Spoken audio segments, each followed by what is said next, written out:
नमस्कार, मी जयश्री देसाई. नववर्षात आपलं सर्वांचं माझ्या अल्टिमेट आरोग्य या यूट्यूब चॅनलमध्ये हार्दिक स्वागत. सगळ्यात आधी आपल्या सर्वांना नववर्षाच्या शुभेच्छा. नववर्षाची सुरुवात जेव्हा होते तेव्हा आपण सगळेच जण काही ना काही संकल्प करत असतो. ते पाळले किती जातात हा प्रश्नच असेल, पण आपण तो करतो. याही वेळी माझी विनंती अशी आहे की आरोग्यासाठीचं न्यू नॉर्मल मी स्वीकारीन असा संकल्प आपण करूया आणि त्या दृष्टीने त्याची अंमलबजावणीही करूया. म्हणजे करोनाच्या काळात जसे अनेकांचे हाल झाले तसे यापुढे होणार नाहीत. अनेक रोगांपासून आपल्याला आपला स्वतःचा बचाव करता येईल आणि आपली तब्येत चांगली राखता येईल, जीवनाचा आनंद उपभोगता येईल. मग काय आहे हे आरोग्याचं न्यू नॉर्मल? मी पहिल्या एपिसोडपासून सांगते आहे की आपली इम्युनिटी वाढवायला पाहिजे. त्यासाठी जे जे करायला पाहिजे ते सगळं आरोग्याच्या न्यू नॉर्मलमध्ये येतं. आता आपण त्याच्यापासूनच सुरुवात करणार आहोत. सुरुवात अर्थातच त्याच्यात आहार विहार हे सगळे जरी भाग येत असले तरी विहारापासून सुरुवात करू.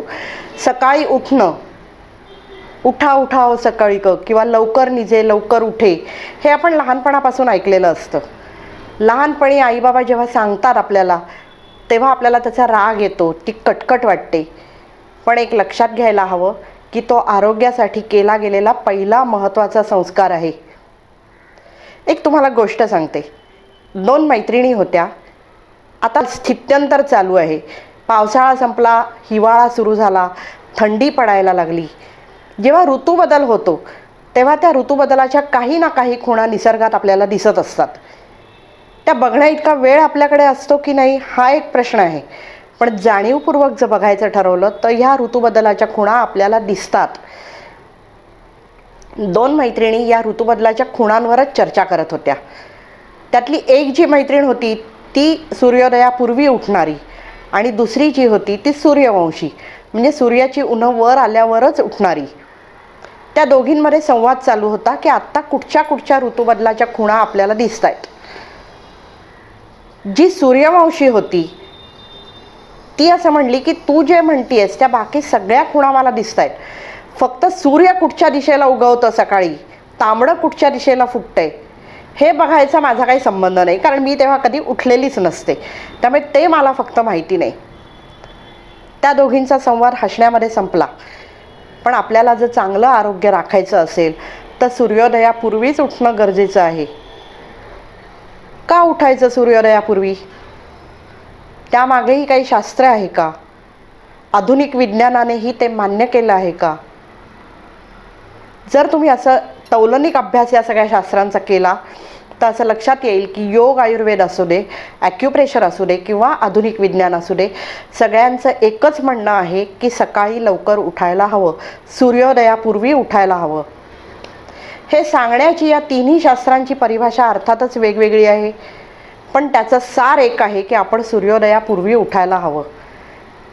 आता योगशास्त्राचा जर विचार केला तर योगशास्त्र असं सांगतं की आपला जो प्राण आहे, आपल्या शरीरातलं जे चैतन्य आहे ज्याच्यामुळे आपण जिवंत आहोत, तो आपला प्राण 72,000 नाड्यांमधून शरीरातून फिरत असतो. या नाड्या म्हणजे रक्तवाहिन्यासारख्या दृश्य नाड्या नाहीत, अदृश्य नाड्या आहेत. पण त्या 72,000 नाड्यांमधून आपला प्राण, आपलं चैतन्य शरीरातलं आपल्या शरीरभर फिरत असतं. तिथे जेव्हा जेव्हा त्याला अवरोध निर्माण होतो तेव्हा तेव्हा आपल्याला आजार होतो. या 72,000 नाड्यांपैकी 3 नाड्या महत्त्वाच्या आहेत. एक आहे इडा, दुसरी आहे पिंगळा आणि तिसरी आहे सुषुम्ना. इडा ही जी नाडी आहे ती चंद्रनाडी मानली जाते. ती शीतलता प्रदान करणारी नाडी आहे. ती आपल्या डाव्या नाकपुडीतून वाहते.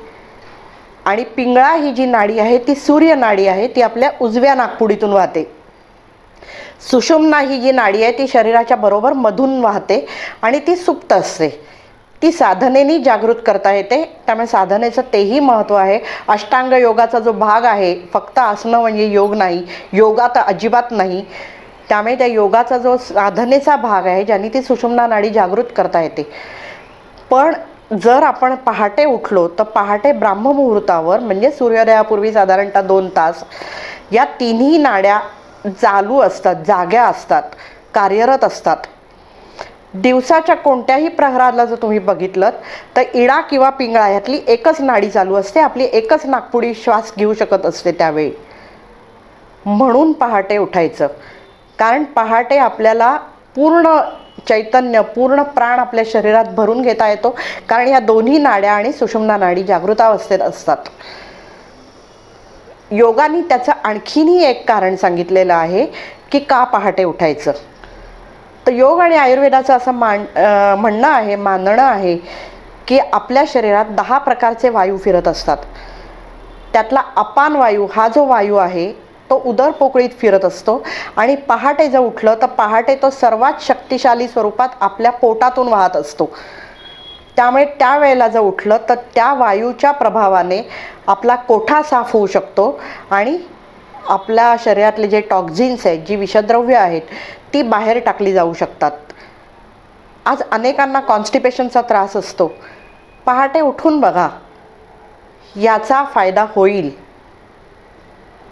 आता जर ॲक्युप्रेशरचा विचार केला तर ॲक्युप्रेशरचंही तेच म्हणणं आहे, फक्त त्यांनी प्राणशक्तीला क्वी असं म्हटलं आहे आणि त्यांनी असं म्हटलं आहे की अदृश्य मेरिडियन्स म्हणणं, ज्याला योगशास्त्रांनी नाड्या म्हटलं आहे त्याला त्यांनी मेरिडियन्स असं म्हटलं आहे. त्या मेरिडियन्स म्हणणं ही क्वी म्हणजे ही प्राणशक्ती आपल्या शरीरभर फिरत असते.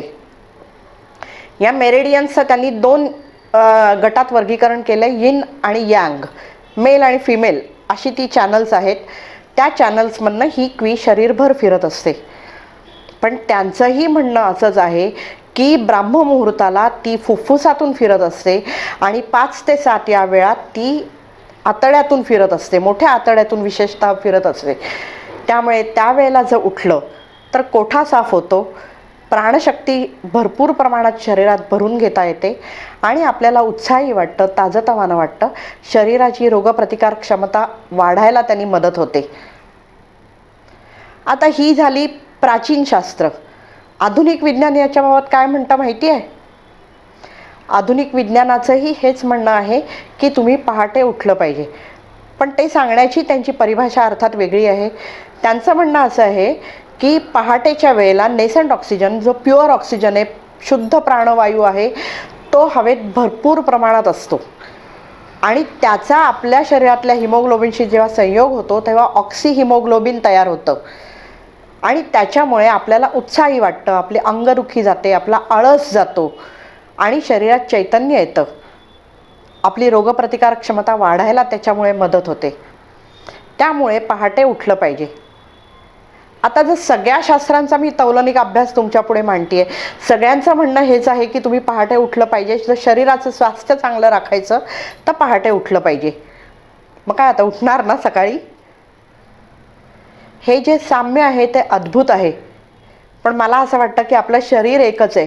कोणत्याही शास्त्राच्या चष्म्यातून त्याच्याकडे पहा, ते शरीर निसर्गाच्या नियमांनुसार चालतं आहे आणि निसर्गाच्या नियमानुसार आपल्या शरीराचं चक्र हे सूर्योदय आणि सूर्यास्ताशी जोडलं गेलेलं आहे.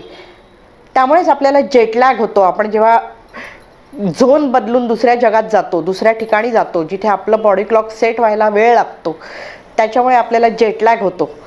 म्हणजेच तुम्ही जर सूर्योदय आणि सूर्यास्त याच्याशी ताळमेळ राखलात, निसर्गाशी ताळमेळ राखलात, तर तुमचं स्वास्थ्य चांगलं राहायला मदत होणार आहे. कशी वाटली ही माहिती? अशीच भरपूर उपयुक्त माहिती घेऊन मी आपल्या भेटीला दर रविवारी येणार आहे आणि दर शेवटचा रविवार हा आपला गाठीभेटींचा रविवार असणार आहे. त्यावेळेला वेगवेगळ्या पॅथीतल्या तज्ज्ञांना मी आपल्याला भेटण्यासाठी घेऊन येणार आहे. आपल्या वतीने मी त्यांच्याशी संवाद साधणार आहे.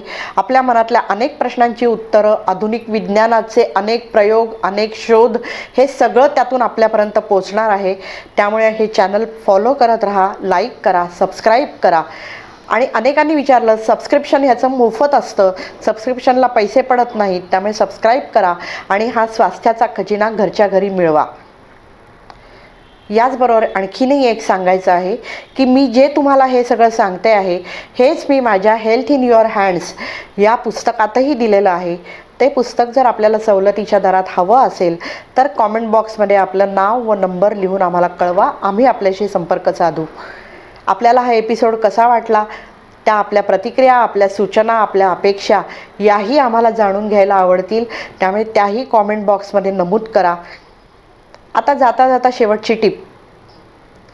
अनेकांना कॉन्स्टिपेशनचा त्रास असतो, त्याच्यासाठी अनेक औषधं घेतली जातात, पण त्याचा उपयोग होतोच असं नाही किंवा तो तात्कालिक उपयोग असतो. एक मी तुम्हाला साधी सोपी टीप आत्ता सांगणार आहे.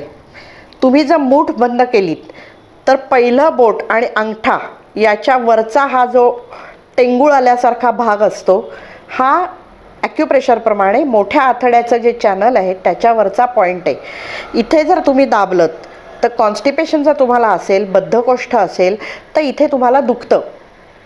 हेच जर दाबत राहिलं, ॲक्युप्रेशरमध्ये इलाज आणि निदान हे एकच आहे, तर इथे जर तुम्ही दाबत राहिलात तर कोठा साफ व्हायला मदत होतं. कॉन्स्टिपेशनची आपली जी तक्रार आहे ती दूर व्हायला मदत होते. एकदा करून बघा. कोणत्याही औषधाशिवायचा उपाय आहे, कधीही करता येण्यासारखा उपाय आहे, बसल्या बसल्या करता येण्यासारखा उपाय आहे. तेव्हा करून बघा, कारण शरीरातला म्हणजे कोठा साफ होणं, शरीरातली टॉक्झिन्स आणि विषद्रव्य बाहेर टाकली जाणं हे शरीर स्वास्थ्याच्या दृष्टीने अत्यंत आवश्यक असतं. तेव्हा आपण हे फॉलो करा, सबस्क्राईब करा आणि आपल्याला उत्तम आरोग्य लाभू दे ही प्रार्थना करते आणि आपला आजचा एपिसोड इथेच थांबवते. धन्यवाद.